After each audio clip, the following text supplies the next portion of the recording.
All homes keep secrets, but in a small house in Sihor, the water tank on the roof began reflecting the specific, private histories of the people living under its roof. In 2022, the residents of this property in Madhya Pradesh followed a predictable, unremarkable routine. Vinod, a municipal clerk, lived here with his wife Pooja, their 12-year-old son Aryan, and his mother, Savitri Devi. This architectural cross-section shows the spatial layout of the 25-year-old property. The water tank is isolated from the primary living quarters, sitting a full floor above the bedrooms and physically detached from the family's nightly routine. On a Monday night at exactly 2:15 a.m., a local power cut forced Vinod to the roof to check the water motor. In the sweltering heat and pitch darkness, he climbed the stairs alone. As the motor hummed, a muffled whisper rose from inside the sloshing water, calling Vinod's name. He stood frozen, eventually convincing himself that the sound was just a trick of the acoustics or the vibration of the pipes. When the brain successfully dismisses the impossible as a mistake, it leaves the door open for an anomaly to settle in, unchallenged by the logic of the conscious mind. The next night at 2:15 a.m., the power failed again.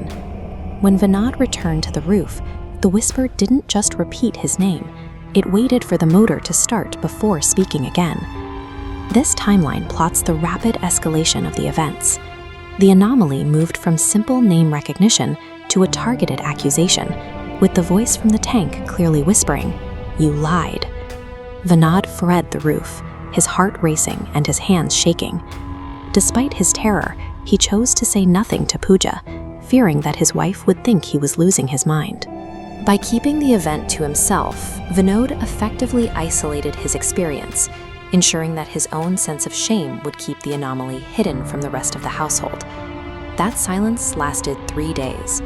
It ended when Pooja went to the roof at midnight and returned seconds later in a state of total hysteria, her entire body trembling as she collapsed in the kitchen. The voice in the water had spoken to her too. It used a slow, melancholic tone to ask a question she hadn't heard aloud in years. "Pooja, do you still miss that child?" This information network illustrates why that question was so devastating. 7 years earlier, Pooja had a miscarriage, a detail kept strictly between husband and wife. There were no transmission lines to relatives, neighbors, or medical records that could explain how a voice knew this. To find a physical cause, Vinod drained the 1,000-liter tank the following morning and brought in a professional plumber to inspect every inch of the hardware. This rotating 3D wireframe confirms the plumber's findings. The inspection ruled out every mechanical variable. There were no trapped animals, no hidden microspeakers, and no structural cracks that could produce such articulate sounds. With the physical and mechanical variables eliminated, the family was left with the reality that the breach of their privacy was entirely supernatural. The sense of safety provided by the clean, empty tank was temporary. That night, Aryan came to his parents' room weeping, claiming a voice on the roof was threatening to tell his mother what he had done. Aryan confessed to stealing money from a classmate's bag a month earlier, a secret he had never shared with a single soul.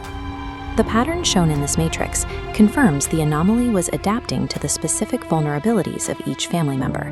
It mapped Vinod to a lie, Pooja to her grief, and Aryan to a theft.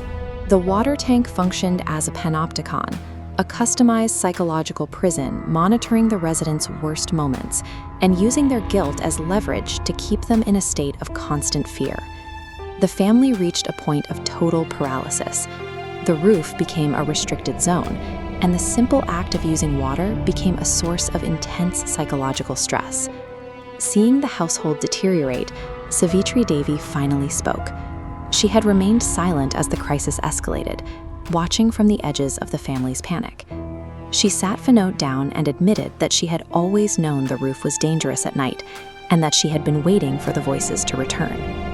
When we expand the timeline back 20 years, the history of the house changes. Savitri revealed that she had heard these same whispers in 2002. The events of 2022 were a resurgence of a dormant cycle. The Sihor house contained a dormant generational curse that had been part of the architecture for decades, leaving only the question of what original sin first brought it to life.